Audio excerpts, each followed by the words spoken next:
Is this the Piri Reis map? It's hand-drawn, ancient. There are some notes next to it.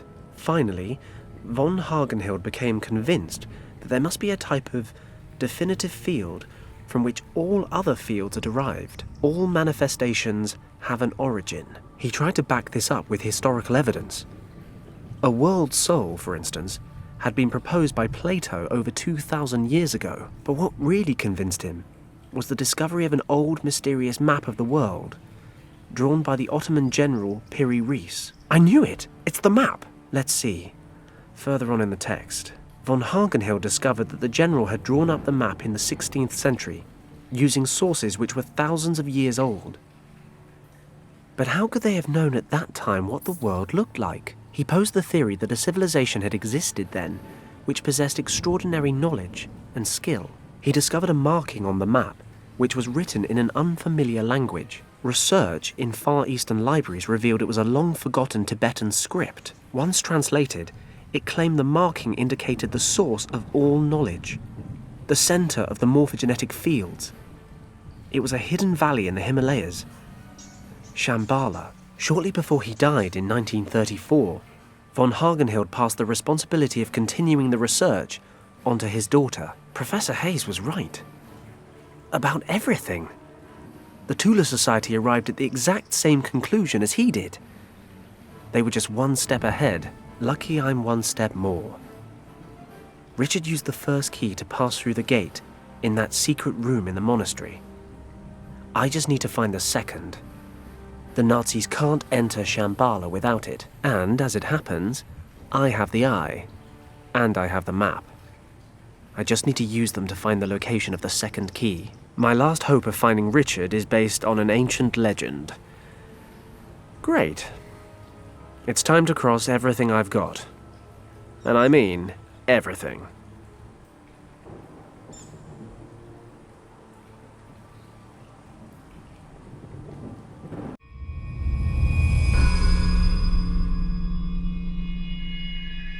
Fingers crossed.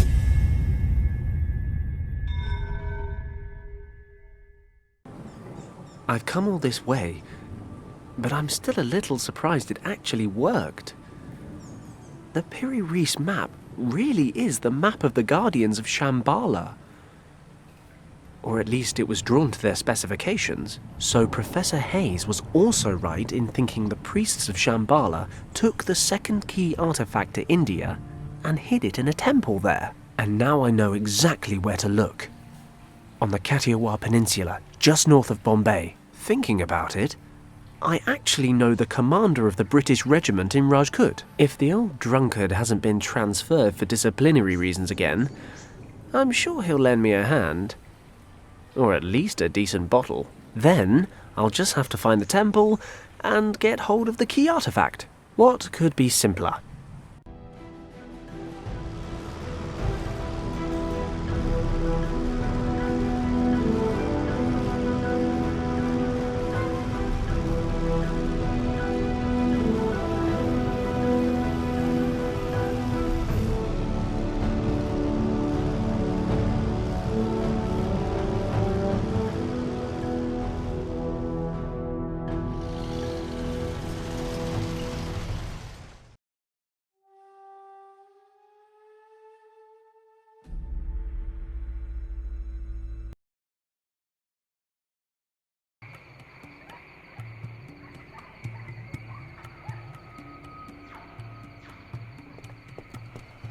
There are some chopped logs lying in the fireplace. Not much going on. I loved climbing trees when I was a boy. The taller, the better. Nowadays, I tend to only do it when I have to. Like when I'm being chased. Or when I'm bored. I'll take that cloth with me too.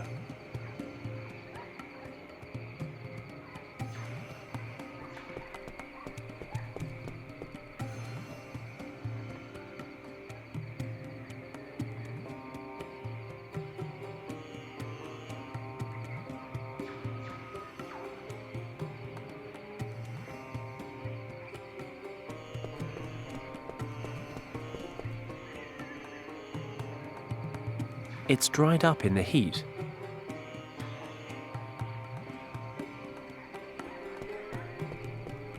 What is that? It's a small goat. It appears to be hiding underneath the hut. Well, no, it's definitely hiding underneath the hut. I can see it from here.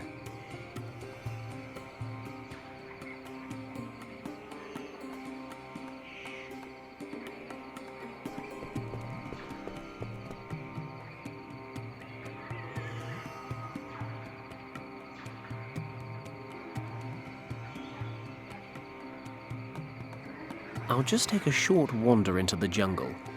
Maybe the villagers are out foraging or whatever it is villagers do.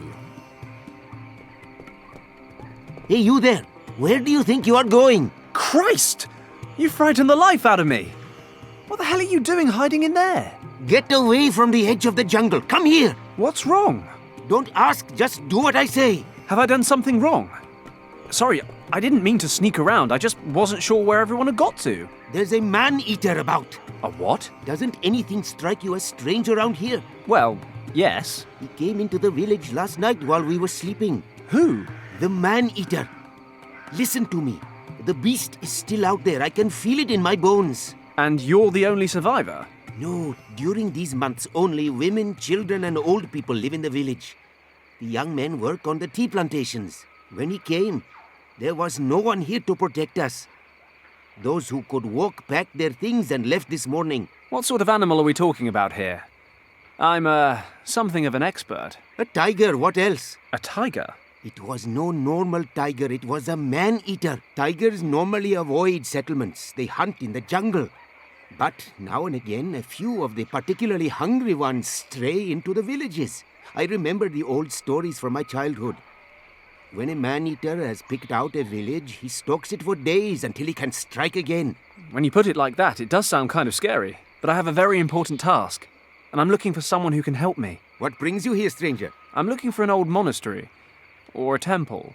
Do you know anywhere around here that fits the description? As a matter of fact, there is an old temple nearby. Great. How do I get there? Could you show me?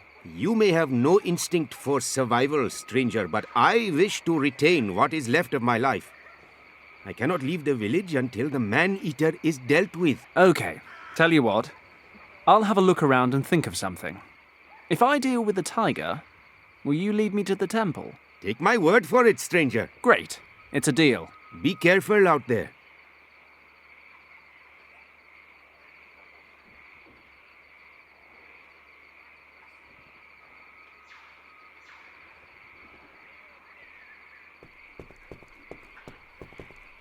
There's thick jungle in every direction, save for a small trail leading southwest.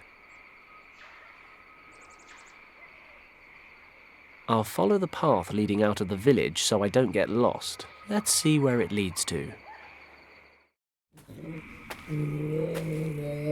What is that sound? Christ, there really is a tiger out there.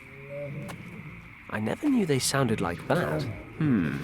Thinking about it, I'm not a vet, but this guy might be injured. No doubt he'd still eat me given half a chance. I should stay out of his way.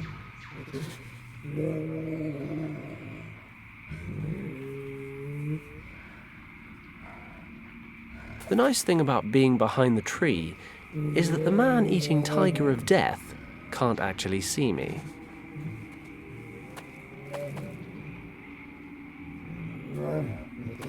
I don't know anything about mushrooms, but that's no reason not to pick them. If they taste foul, I can just throw them away.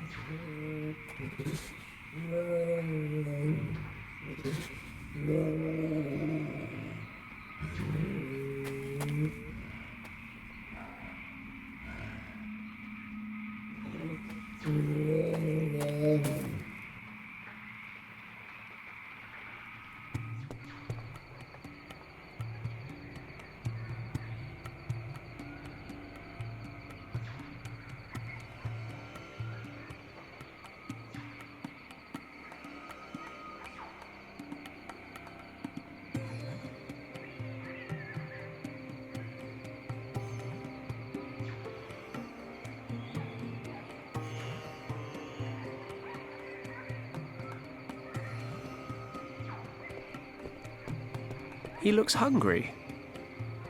Goats eat green things, don't they?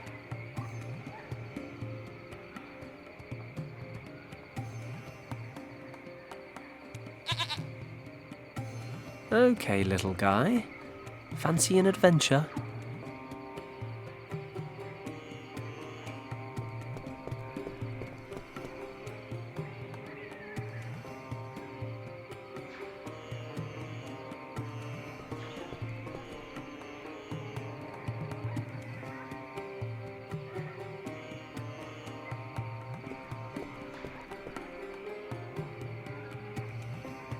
It's dried up in the heat.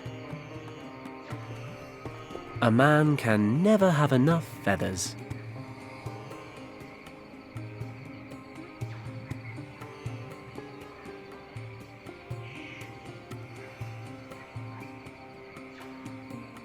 An empty, tattered basket. Oh no, I stand corrected. There are some stones in here. Fantastic. The basket's already broken, so I might as well finish cutting it up. I've dismembered the entire thing. All that's left are these thin sticks of wood and the hemp stitching. I'll tie a piece of the cord around the goat's neck, so it doesn't run off before I'm done with it.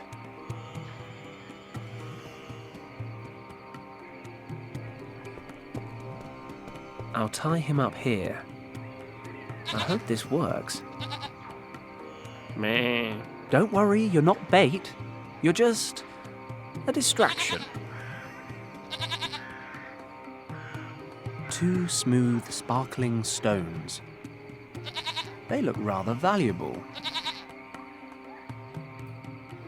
Only one villager stayed behind after the attack, and he's hiding in here. He can show me the way to the temple, where according to legend, the second portal key of Shambhala is stored. But, perfectly understandably, he's afraid of the man-eating tiger that's on the loose. I need to take the cat out of the equation.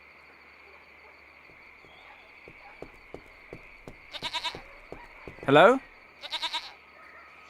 Yes? Any luck in hunting the tiger? I found these mushrooms in the jungle.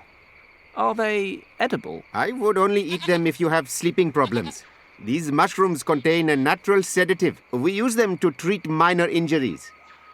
But I have heard of a Brahmin who performs operations on injured animals and sedates them with the poison from these mushrooms during the operations. Interesting. So you just chuck them down the creature's throat? No, the sedative must get into the bloodstream. The mushrooms are cooked and the juice that escapes is then injected. It requires a bit of experience to get the dosage right. Too much of the stuff could knock out a huge water buffalo, never mind a small pet. No problem. Caution is my middle name.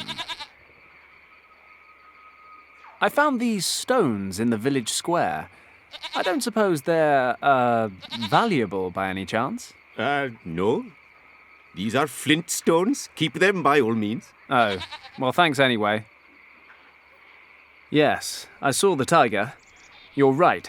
He's still lurking about. Told you so. I think I know why it came into the village last night as well. He looks injured. He's out in the swamp making sad noises. Would that explain why he's acting so aggressively? Well, quite possibly. But regardless, I am staying in my hut. And don't go getting any wild ideas yourself. But I promise to help. As you please. Is there anything else?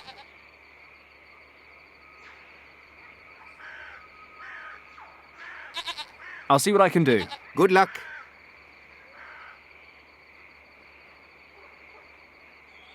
In you go.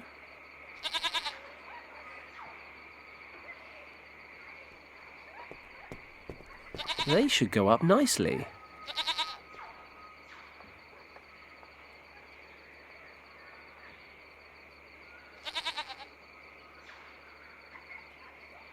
I've nestled the reeds.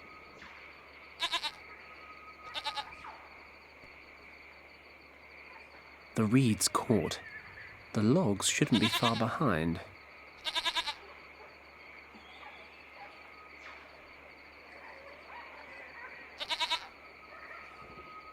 If the old guy is telling the truth, I can boil these mushrooms into some kind of natural sedative. That was quick. There's a dark sap oozing out.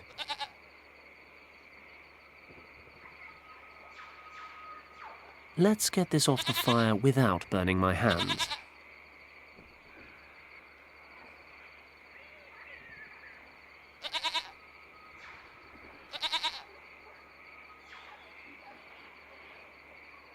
I can tie one of the pottery shards to one of the sticks. Great. I'll use a few fibres from the hemp cord to make fletching for the dart. I'll dip the tip in the homemade tranquilizer.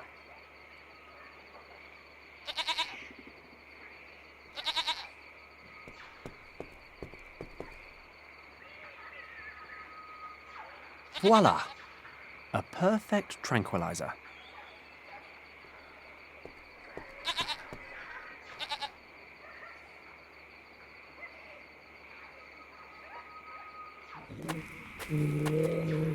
Okay, preparations are in place. I'll lure the tiger into the village, then hide behind the tree in the square. While the tiger's busy with the goat, I should have just enough time to hit him with the dart. Let's hope the sedative works. For my sake, as well as the goat's.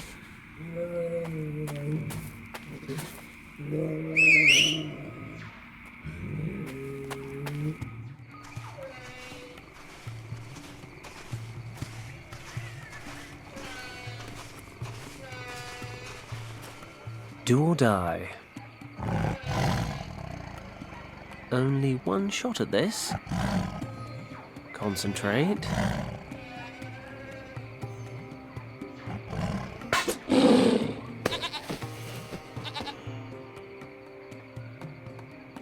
Have you shot it? No, I've just sedated it. Sedated? And what happens when it wakes up? Look, he's injured. There's a nail stuck in his front paw. Ah, you are correct. He has obviously fallen into a trap. You set up traps to piss these guys off. No. Many farmers in this area protect their fields and plantations from all sorts of animals with spiked traps such as these. If a tiger gets injured by such a trap, it cannot hunt in its usual way. And it gets angry. It begins to look for easier prey. Chickens, goats, people. Exactly. Okay, let's pull the nail out. Then we can take him out into the jungle and hopefully he'll wake up and wander back to his natural habitat. This could work. I extend my thanks and the thanks of the entire village to you, stranger. You know, thanks are great and all, but don't forget our deal. Let me take a look at this guy's foot. You find something we can use to move him. Okay. I'll fetch a cart and we can take it to the other side of the valley.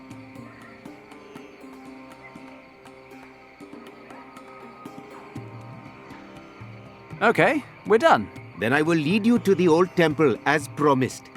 Follow me. This is it. Here? But I don't see a temple. Behind me in the lagoon. What do you mean, in the lagoon? According to records, there was a narrow valley here in which a temple stood until a few hundred years ago. One day, after a heavy storm, the valley was flooded along with the temple. Since this day, everything that remains of the temple is under the surface of the water. Only this statue standing on the roof of the temple bears witness to what lies beneath. Do you think anything's still intact down there? I cannot swim, how would I know? Okay, well, thanks for your help. It was no problem, stranger. I had better make my way to the next village to tell the women that the tiger is no longer a danger. Would you care to accompany me? Women, you say? No, I really ought to get back to saving the world. Thank you, though. As you wish. Good luck. I usually need it.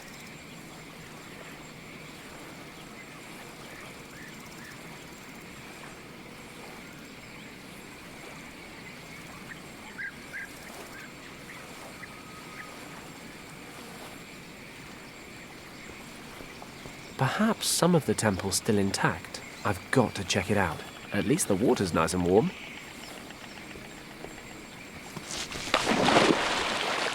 You know, it all started innocently enough. Flies. Nothing dangerous about flies. Then there was the cat. Then the sheep. The tiger. Now sharks.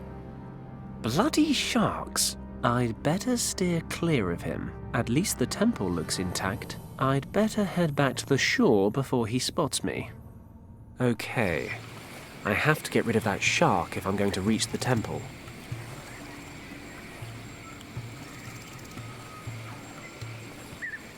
I'll fill it with water.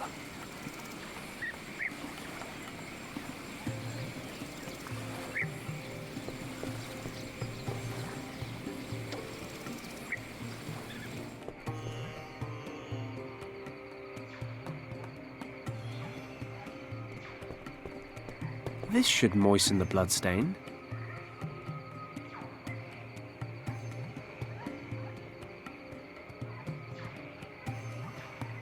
I've soaked the cloth in the blood.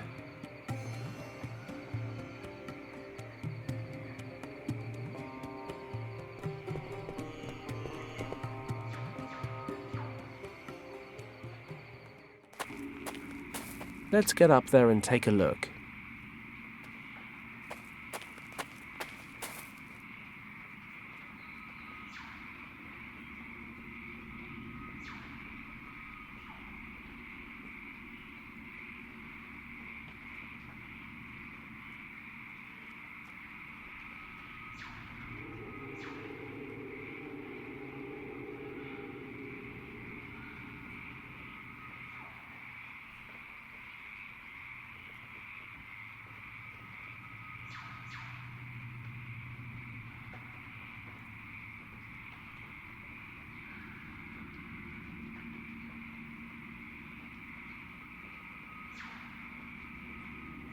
The cover is attached with 4 hexagonal nuts.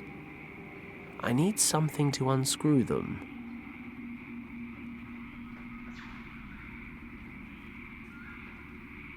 This wreck's old.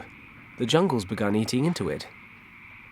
There's a cardboard box in relatively good condition in the glove compartment, but everything else is foobar. Let's see what's in this box. Looks like an old radio.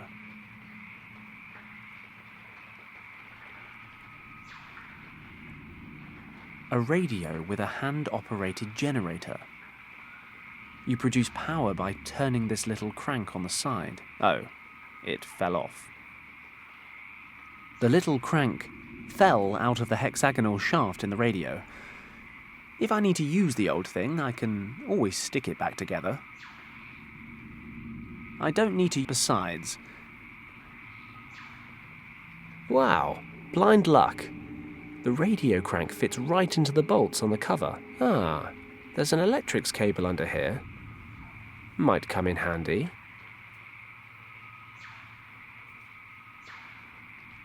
I'll tie the rag to one end of the cable. I'll connect one end of the cable to the contacts on the radio.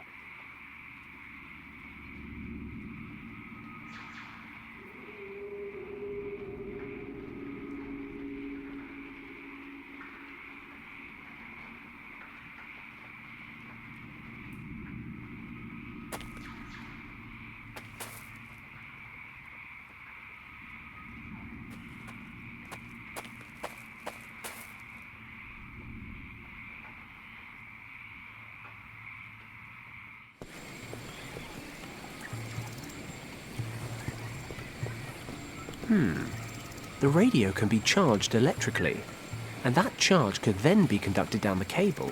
Sharks, I'm sure, are sensitive beings at heart.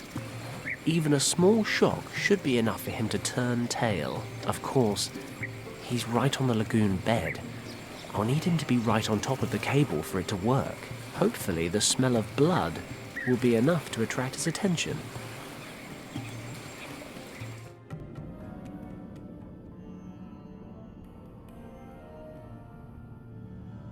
It's working. The shark's surfaced, and he's circling the bait. I need to hurry before he pulls the whole thing under. Whap! 40 volts straight to the face.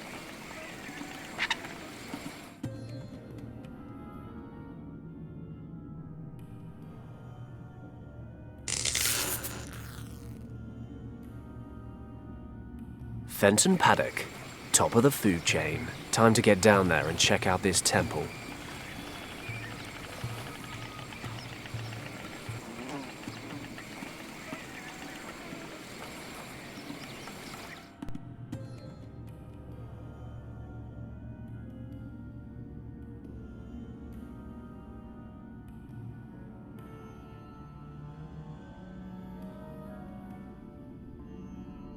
How am I supposed to get in? It's a huge gate with a recess in the center.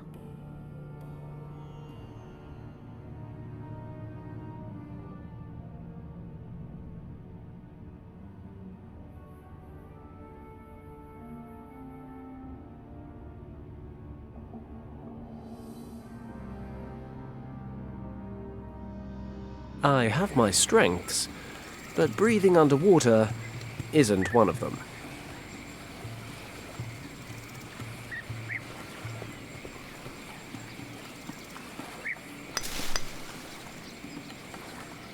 There, I've managed to cut away the plants with the sharp edge of the pole.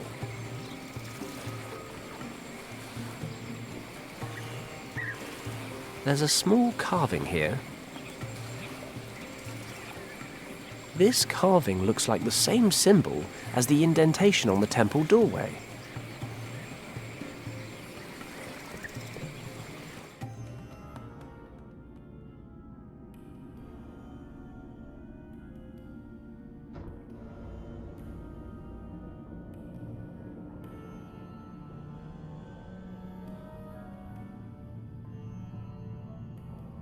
I'll collect some mud.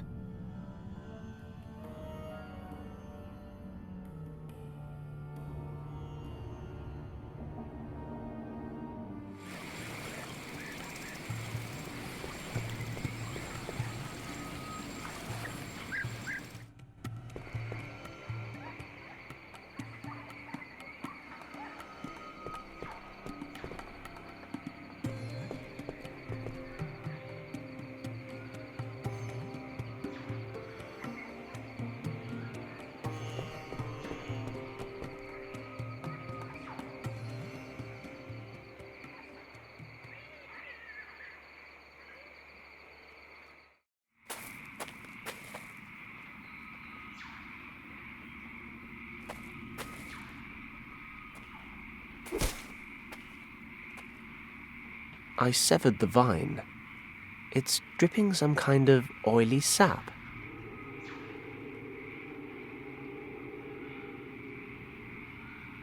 I'll soak the reeds with some of the sap.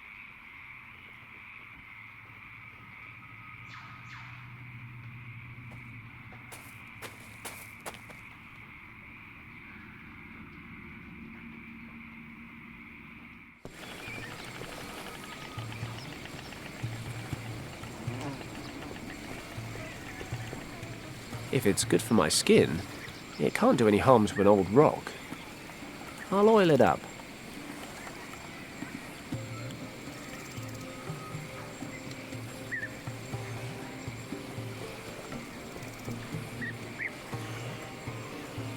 The cardboard softened in the water.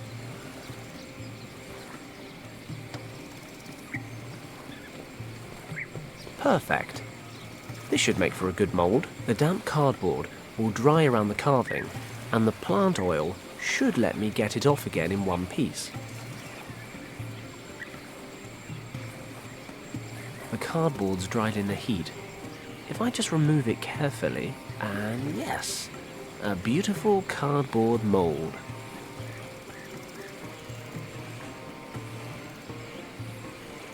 I fill the cardboard mould with clay.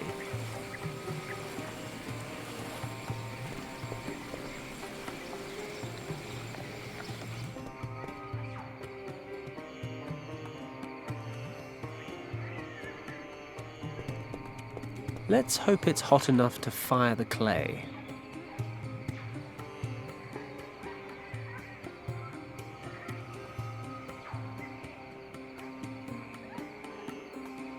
That should do it.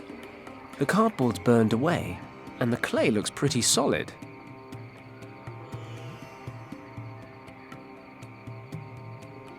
got it.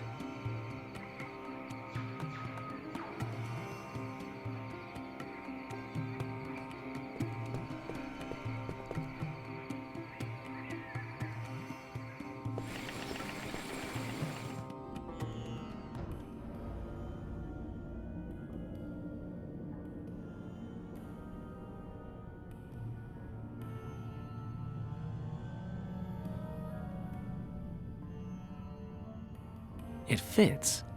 We're in business. How has no water reached this part of the temple? It smells old and dank, but at least I can breathe.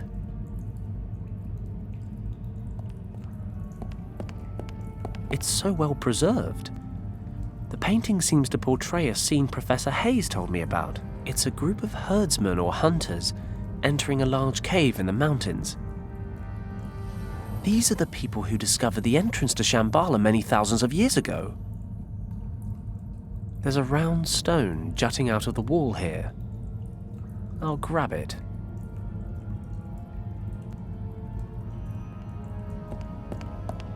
It's a magnificent city with some kind of glowing orb in the center. This must be Shambhala, the light at the center. That must be the source of these morphogenetic fields. It's the world's soul.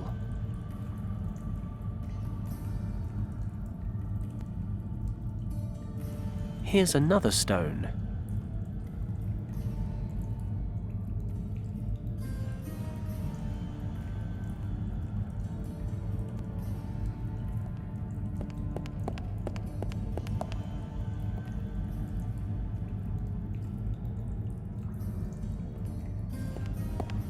The painting shows burning houses and many, many dead people. They're fighting one another on a huge mountain of corpses. But they don't look like warriors. They're just townsfolk, murdering one another. Is this the fall of Shambhala? The inexplicable catastrophe that Professor Hayes mentioned? But he said it was a dragon, and Kim translated something similar back at the monastery. These people are killing each other. But why? And another stone.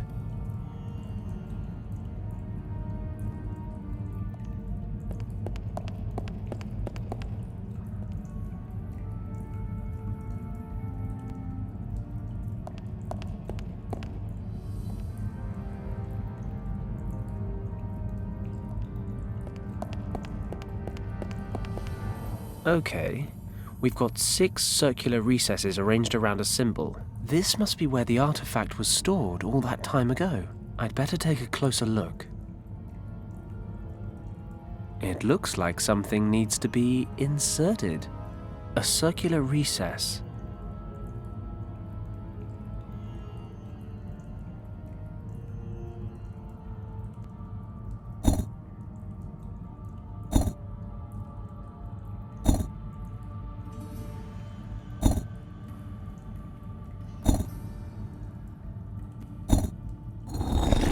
I heard something move inside. Is it unlocked?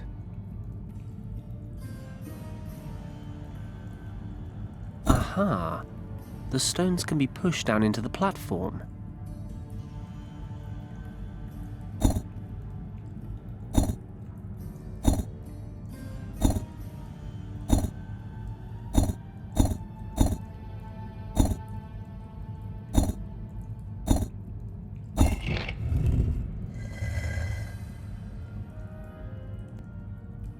Finally, the second key. I've traveled 3 continents just to find this thing. I should be happy. Or at least relieved. But there's something bothering me. Something at the back of my mind. I'm finally holding in my hands the key to Shambhala. The key to rescuing Richard.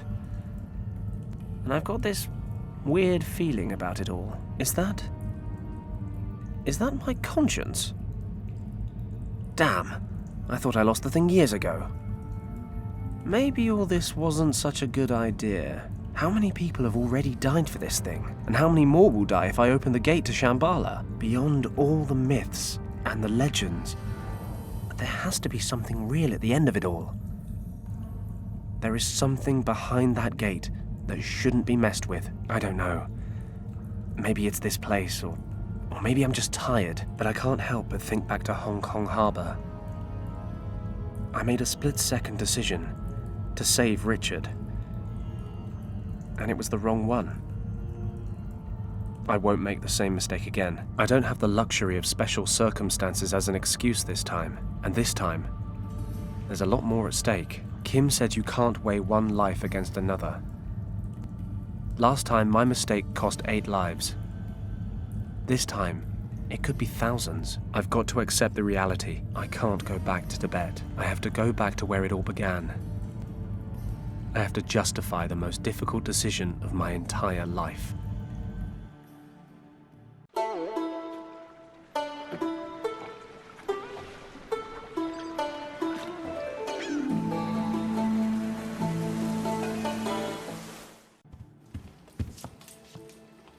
Lord Weston, Yes? Mr. Paddock is back. What? What are you waiting for? Send him in, quickly.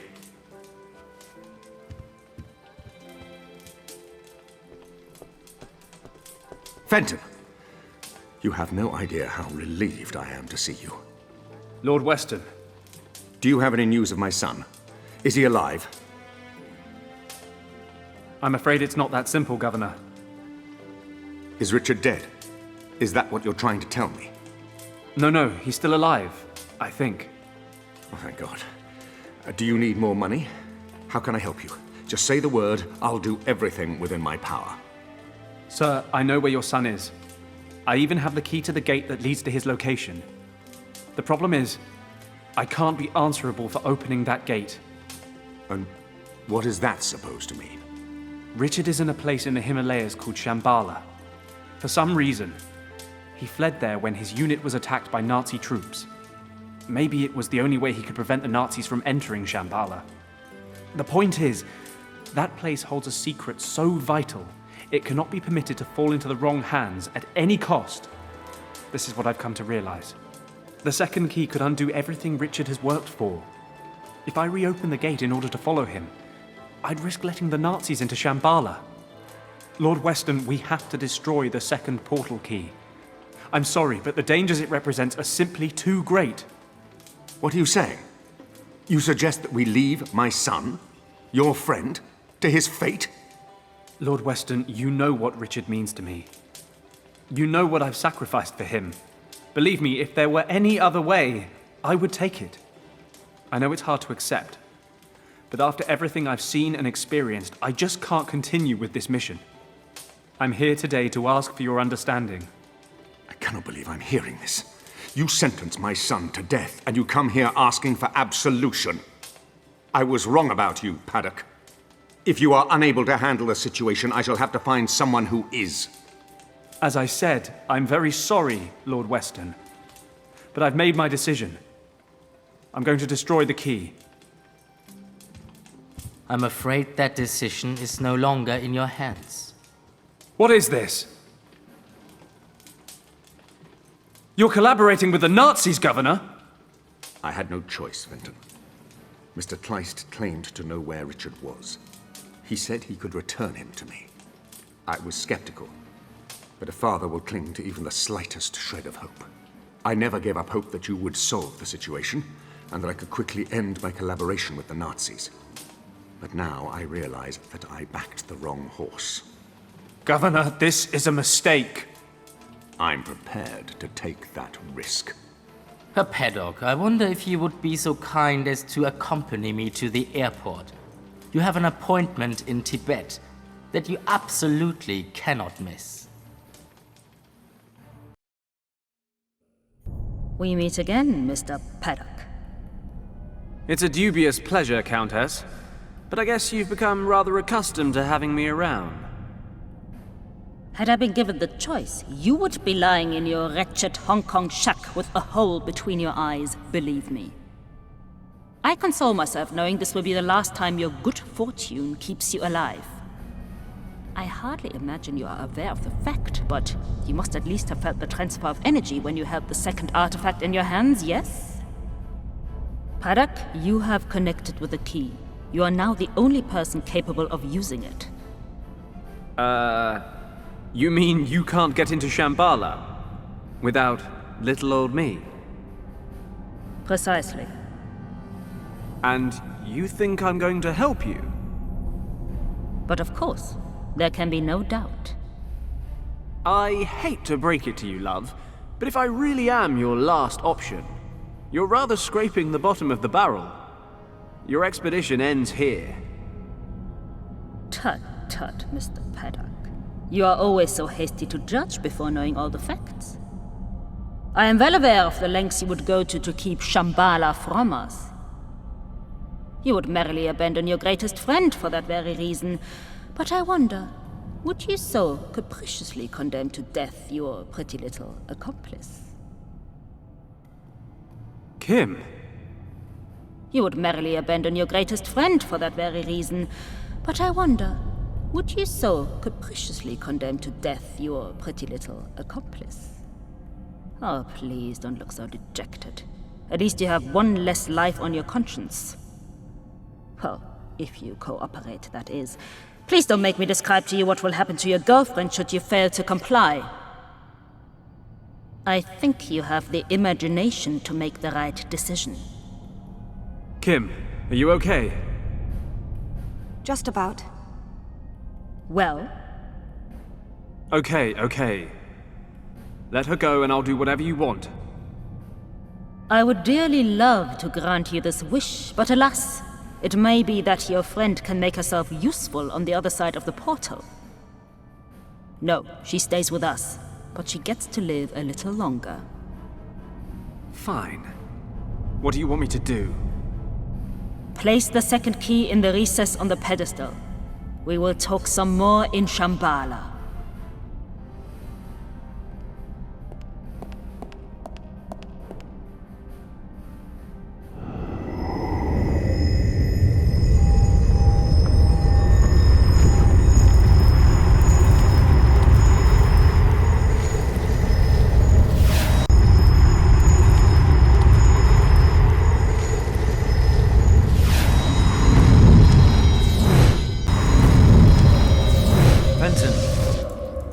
Fenton, wake up!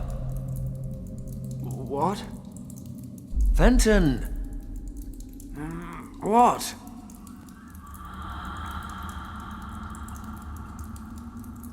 Richard?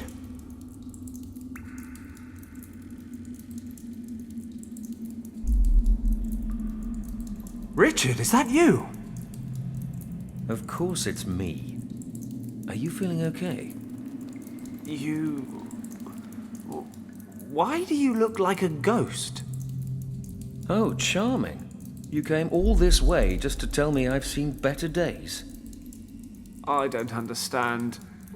My head hurts. Apparently your sense of humor is still en route. Well, what is there to say but... welcome to Shambhala. It was good to see Wang's niece again, but I would have preferred it if you'd left the Nazis on the other side. Kim! Where is she? She landed in the central cavern along with the Countess. I managed to convince the guardians of this place to separate you and bring you here instead. Guardians? You mean there are still people here? No, not in present-day Shambhala. Just you, Kim, and a few dozen Nazis. So, what the hell are you talking about then? And what happened to you? Why are you all... flaky? Ah, well, that's the story, isn't it? When I used the original key back in the monastery, it transported me to Shambhala. But the Shambhala of the past. It seems when the key was constructed thousands of years ago, the monks who stayed in the Kembalung Valley to guard it planned to use it to return here someday. I don't begin to understand how any of this works, but believe me when I say that this place holds extraordinary power. So I've read. Something about morphogenetic fields. Providing it a name implies an explanation for something inexplicable, but yes, if you like. morphogenetic fields. The high priests described Shambhala as the heart of the world, but in truth, it's more like the soul.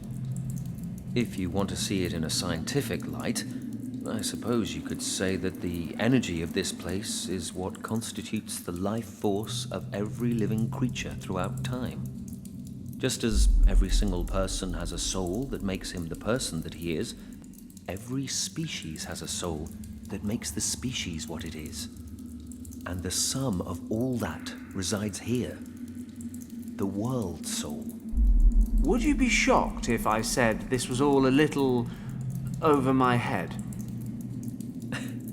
I've been here for days and I still don't understand it. I don't believe we'll ever understand this place completely. Just take it as fact. There is an energy here, an imperceptible energy that bonds us all. How imperceptible exactly? Well, we are all linked to one another subconsciously. But it's true that certain people are able to detect the fields with more precision than others. We call them mediums or oracles. But the energy fields explain a lot more than that. Think about natural instincts, or phenomena such as mass panic. They're all a result of the ebb and flow of those subconscious links. Well, it all sounds very grand, but what does it actually mean on a practical level? Are we in danger? Fenton, imagine the heart of Shambhala as a gigantic archive, a pool of everything people have ever researched, discovered, or developed. So, that's a yes then. It is. The entire world converges right here. And the Countess knows that. But it's not just that. The center transcends time and space. He who controls it controls the sum of all human knowledge, past, present, And future. They could conquer the world. No, that's not the threat. The power of this place is too much for any person to control. Mankind doesn't have the maturity to handle this gift. Even the priests of primeval times failed. So, this field of energy ended up making the residents of Shambhala kill each other in a civil war. Correct. How? Imagine understanding everything, instantly. The spirit of a person would be subjected to extraordinary strain. They simply couldn't cope. Besides, there are darker forces at work. This archive is not limited to discoveries and inventions. It represents the entirety of the human condition. Jealousy, envy, hate, these define the human species just as much as learning or understanding, and have a corresponding influence here in Shambhala. But, as I said before, it is not something we can easily understand. Okay, fine. So we just wait for the Countess to open the center. I'll dash in, grab Kim, then we sit back and watch while they all kill each other. You're absolutely right. But In my time, Fenton, the surviving priests are preparing to leave Shambhala for good.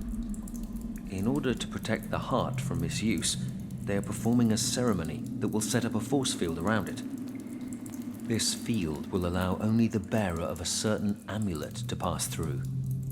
After the ceremony, the amulet will be divided into 3 pieces and hidden in the temples of 3 priest castes who once ruled here.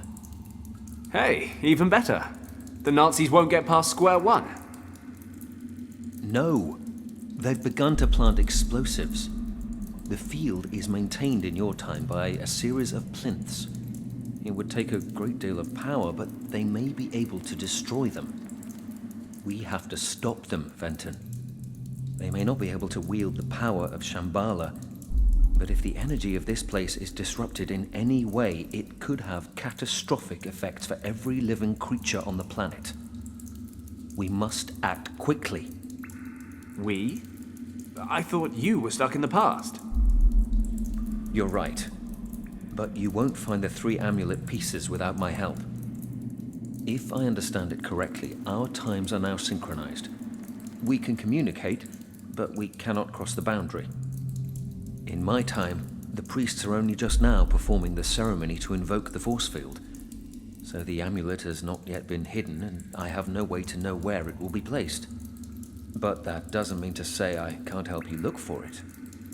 And what am I supposed to do with the thing when I find it? You will have to use the power of the source to drive off the Nazis. As in the source that sends anyone who goes anywhere near it doolally? That source? Is there a plan B? Don't worry. Once you find the dragon amulet, I will help you control it. Okay, let's do it. I couldn't agree more. The future of the world is in our hands.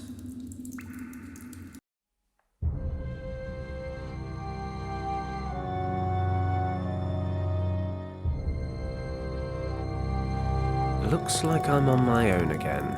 I'm still not sure I've got a handle on all this. 10,000 years ago, the residents of Shambhala all kill each other, save for a few priests who escape the civil war. Shortly after that, Richard crash lands here and convinces those priests to invoke a force field around the centre to protect it. Now the Countess, along with her troops, and Kim, are in the centre of Shambhala, ready to blow the bloody thing up. And, surprise, surprise, I'm the only one that can stop them.